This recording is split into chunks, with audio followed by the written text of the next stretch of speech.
नमस्कार प्यारे बच्चों, welcome to the learning zone. I hope you all are doing good. Hello बच्चों, इस वीडियो में हम क्लास 4 हिंदी की न्यू एनसीईआरटी का चैप्टर 2 करने वाले हैं, जिसका शीर्षक है बगीचे का घोंगा। इस वीडियो में हम चैप्टर को रीड करेंगे और उसकी एक्सप्लेनेशन भी देखने वाले हैं। तो चलिए वीडियो को शुरू करते हैं। सो बच्चों देखिए, ये है आपका चैप्टर 2 बगीचे का घोंघा। अब घोंघा क्या होता है बच्चों? घोंघा एक जीव का नाम है जो कि बारिश के मौसम में हमें कई जगह पर दिखाई देता है। ठीक है, ये एक छोटा सा जानवर होता है जिसका शरीर काफी नरम होता है और बाहर से इसका ये जो खोल है यानी ये जो कवच इसके शरीर के ऊपर होता है, ये काफी सख्त होता है और ये घोंघा इसके अंदर छिप सकता है जरूरत पड़ने के समय, क्योंकि ये घोल उससे सुरक्षा देता है। और घोंघा जो है बच्चों वो बहुत ही धीरे धीरे चलता है और ये अपने पेट की मांसपेशियों की मदद से चल पाता है यानी रेंग पाता है। तो ये जो पार्ट है बच्चों, ये हमें एक सुंदर सा संदेश देता है जिसमें ये बताया गया है कि दुनिया जो है वो बहुत ही बड़ी है और विविधताओं से भरी हुई है। जब हम अपने छोटे से संसार से बाहर निकलते हैं, तभी हमें दुनिया की असली सुंदरता और विविधता का पता चलता है। तो चलिए इस पढ़ते हैं इस पाठ को और जानते हैं कि इसमें क्या बताया गया है।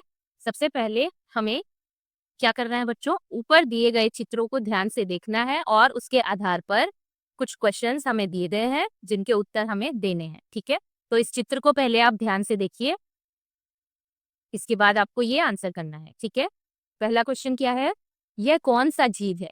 तो आप क्या बताएंगे यहाँ पर कि यह एक घोंघा है। क्या है?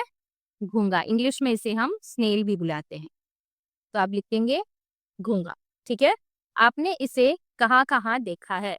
तो हो सकता है आपने इसे देखा हो या नहीं भी देखा हो सकता है ना। अगर आपने इसे देखा होगा तो जरूर आपने किसी ना किसी बगीचे में, किसी खेत में या फिर बारिश के मौसम में आपने इसको सड़क पर किसी रास्ते में देखा होगा, है ना।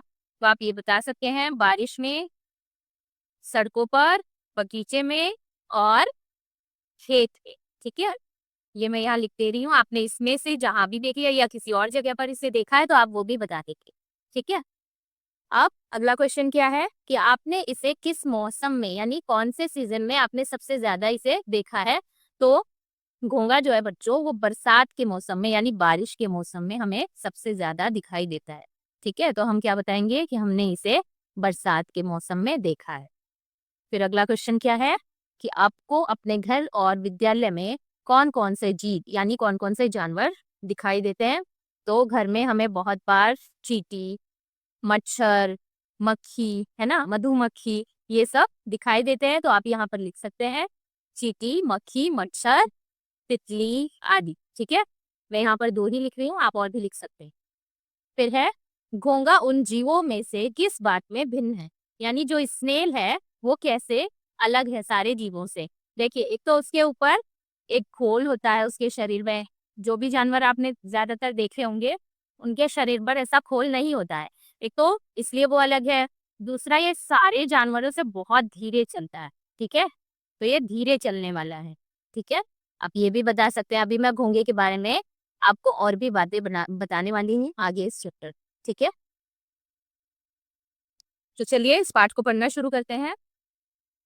बहुत समय पहले की बात है, एक बगीचे में एक घोंघा रहता था यानी एक स्नेल रहता था। जानते हो घोंघा कैसा होता है? आपने यहाँ पर पिक्चर देख ही ली है कि घोंघा कैसा होता है। ये देखिए, ये है एक घोंघे की पिक्चर। ठीक है, फिर है बगीचा बहुत छोटा और सुंदर था। घोंघा कहाँ रहता था बच्चों? बगीचे में यानी बाग में, जिसे इंग्लिश में हम गार्डन बोलते हैं।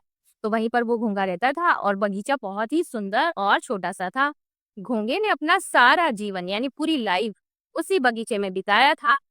उसे बगीचे के एक छोर से यानी एक सिरे से दूसरे छोर यानी दूसरे सिरे तक पहुंचने में पूरे 2 दिन लगते थे। अब ऐसा क्यों होता था कि उसे एक सिरे से दूसरे सिरे तक पहुंचने में 2 दिन लगते थे? क्योंकि मैंने आपको पहले बताया बच्चों कि घोंघा जो है एक बहुत ही धीरे चलने वाला जीव है, बहुत ही स्लो चलता है।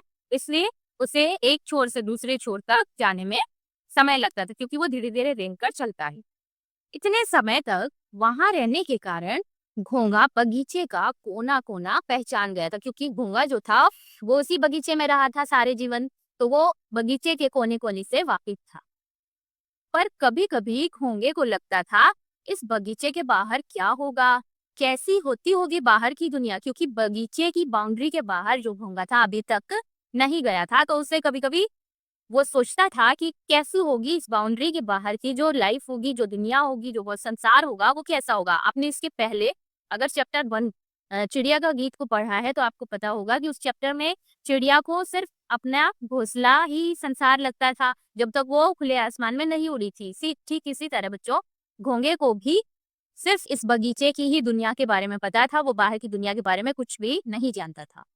फिर है बगीचे की दीवार में एक छेद था। ये देखिए, आप देख पा रहे होंगे कि यहाँ पर जो ये बगीचे की दीवार है इसमें एक छेद है।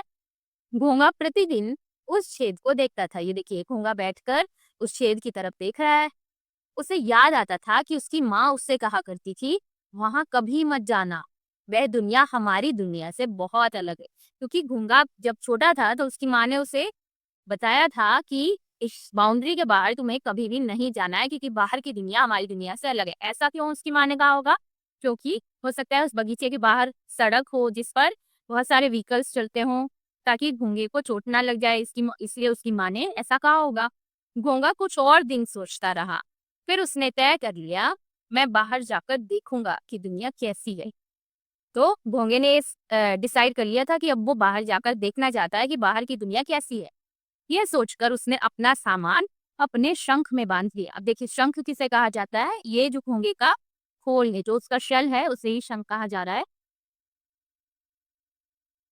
अगले दिन सूरज निकलने के पहले ही घोंगा निकल पड़ा, बगीचा पीछे छोड़ दिया। तो देखिए, घोंगे ने अपना सामान अपने शंख में बांध लिया है और उसने बगीचे को छोड़ दिया। अब वो बाहर जाने के लिए तैयार है।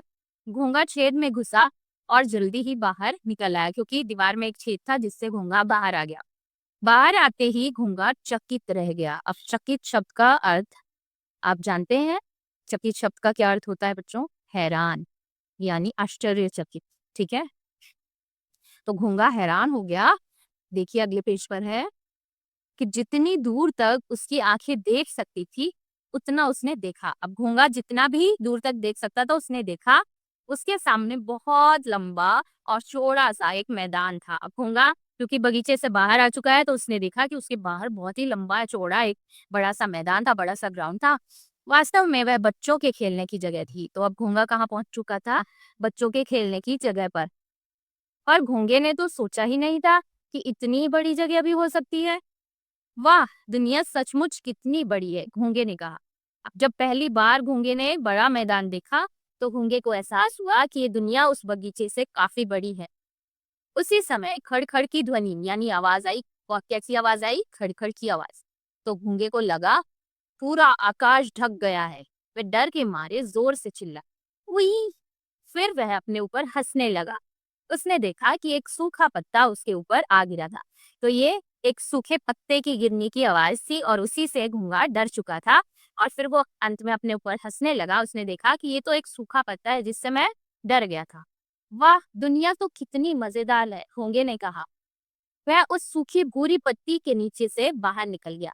तो उस सूखी पत्ती से जब घोंगा बाहर निकला, थोड़ा आगे बढ़ा, तो एक बड़ा सा पत्थर पड़ा हुआ था। ये देखिए, बड़ा सा पत्थर है। घोंगे को लगा ये कोई पहाड़ होगा। तो क्योंकि घोंगा बहुत छोटा सा जीव है तो उसे लगा कि ये कोई पहाड़ है। वह झट से उस पर चढ़ गया और देखने लगा। घोंगे ने अपने जीवन में पहली बार लाल चींटों को देखा। यहाँ देखिए, घोंगे ने अपनी लाइफ में पहली बार इस वाले चींटे मतलब लाल वाले चींटे को देखा था। वह अपने लंबे पतले पाँव से इधर उधर आ जा रहे थे। उसने देखा कि एक गिलहरी फुदक फुदक कर पेड़ पर चढ़ गई। उसने देखा कि दूर एक गेंद लुढ़कती हुई जा रही है। तो घोंगे ने बाहर निकलकर काफी सारी अलग अलग चीजें देखी। उसने क्या देखा कि एक गिलहरी पेड़ पर चढ़ रही है और एक गेंद यानी एक बॉल जो है लुढ़कती हुई जा रही है और एक कुत्ता उसके पीछे भाग रहा है। आप देख सकते हैं इस चित्र में कि कुत्ता उस बॉल को लेने के लिए भाग रहा है। वाह! दुनिया में सब कुछ कितनी तेजी से चलता है, घोंगे ने कहा। बगीचे में तो सब कुछ धीरे धीरे चलता था, क्योंकि घोंगा पहली बार उस बगीचे से बाहर आया था बच्चों, इसलिए। और क्योंकि जब उसने किसी भी बाहर के जीव को या किसी बाहर के व्यक्ति को नहीं देखा था, तो उसे पता नहीं था। उसे लगता था कि जिस स्पीड से मैं चलता हूँ उसी स्पीड से सब चलते होंगे। बट जब वो बाहर आया तो उसने देखा कि गिलहरी फुदक फुदक कर चल रही है, कुत्ता दौड़ रहा है बॉल के पीछे, गेंद तेजी से लुढ़क रही है। तो उसको बाहर की दुनिया का अंतर समझ में आया। तभी अचानक उसने एक ऐसी चीज देखी जिससे उसका सर चकरा गया। सर चकराने का क्या मतलब हुआ कि वो बहुत परेशान हो गया। अभी तक तो घोंगे ने पौधे या छोटे पेड़ ही देखे थे, पर यहाँ पर तो एक ऐसा लंबा पेड़ था जो पूरे आसमान तक जाता था। क्योंकि घोंगा बगीचे में था, तो उसने छोटे वाले पेड़ पौधे देखे थे। आप देख सकते हैं कि इतना बड़ा लंबा सा पेड़ है। तो घोंगे को इस पेड़ को देखकर उसका सिर चकराने लगा, यानी वो एकदम परेशान हो गया। बेचारे घोंगे ने कभी खजूर का पेड़ नहीं देखा था। ये कौन सा पेड़ है बच्चों? खजूर का पेड़, है ना। आप देख सकते हैं यहाँ पर खजूर भी लगे हुए हैं। वहां एक और पेड़ था जो इतना बड़ा था कि घोंगा उसके एक छोर से दूसरे छोर तक भी नहीं देख पाता। बड़ के पेड़ से जो उसका पाला पड़ गया था, इसलिए अब वहां पर उसने एक और पेड़ देख लिया था। कि कौन सा पेड़ देखा था? बड़ का पेड़। अभी मैं आपको बड़ के पेड़ की पिक्चर दिखाने वाली हूँ, ये देखिए।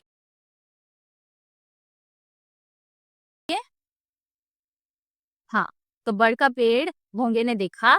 घोंगे की आंखें आश्चर्य से और भी खुल गई। उसने कहा, वाह, सचमुच दुनिया कितनी अद्भुत है। अद्भुत मतलब अनोखी। कैसी है दुनिया? बहुत ही अलग है, अनोखी है। जैसी हम समझते हैं उससे काफी अलग है। ठीक है। तो घोंगे ने तय कर लिया कि अब तो वह इस दुनिया में ही रहेगा। मतलब घोंगे को बाहर की दुनिया बहुत ही अनोखी, बहुत ही अद्भुत, बहुत ही अलग लगी। तो अब उसने तय कर लिया, उसने डिसाइड कर लिया कि अब वो बाहर की दुनिया में ही रहना पसंद करेगा। अब वो वापस अपने से बगीचे में नहीं जाएगा। तो बच्चों, इस कहानी में आपने जाना कि एक घोंगा था जो कि एक बगीचे के अंदर रहता था और वो अपने छोटे से खोल में ही उसने सारा जीवन बिताया था। अब घोंगा सोचता था कि यही सारी दुनिया है, लेकिन जब एक दिन उसने दुनिया को बाहर देखने का निश्चय किया और जब वो बाहर निकला तो उसे बहुत कुछ आश्चर्यचकित लगा, जिसे देखकर घोंगा हैरान रह गया। अब उसे समझ में आया बच्चों कि ये दुनिया जो है ये बहुत बड़ी है और इसमें सारी चीजें बहुत ही तेजी से चलती हैं। तो इस पाठ में बताया गया है कि दुनिया कितनी विविधताओं से भरी हुई है। हम सिर्फ अपने खोल में रहकर दुनिया की बारे में कयास लगाते रहते हैं। हम बाहर निकलकर चीजों को एक्सप्लोर नहीं करते हैं, जो कि हमें करना चाहिए। और ये कहानी हमें हमेशा अपने छोटे से दायरे से बाहर निकलकर नई चीजें सीखने और दुनिया को जानने की कोशिश करने की प्रेरणा देती है। तो इसी के साथ ये चैप्टर का एक्सप्लेनेशन वीडियो यहीं पर समाप्त होता है। अगर आपको इसके क्वेश्चन आंसर्स का वीडियो देखना है तो आप वीडियो का पार्ट 2 वीडियो देखेंगे। अगर आपको ये वीडियो अच्छा लगा तो इस वीडियो को लाइक करें और द लर्निंग जोन चैनल को सब्सक्राइब करना ना भूलें। Thank you.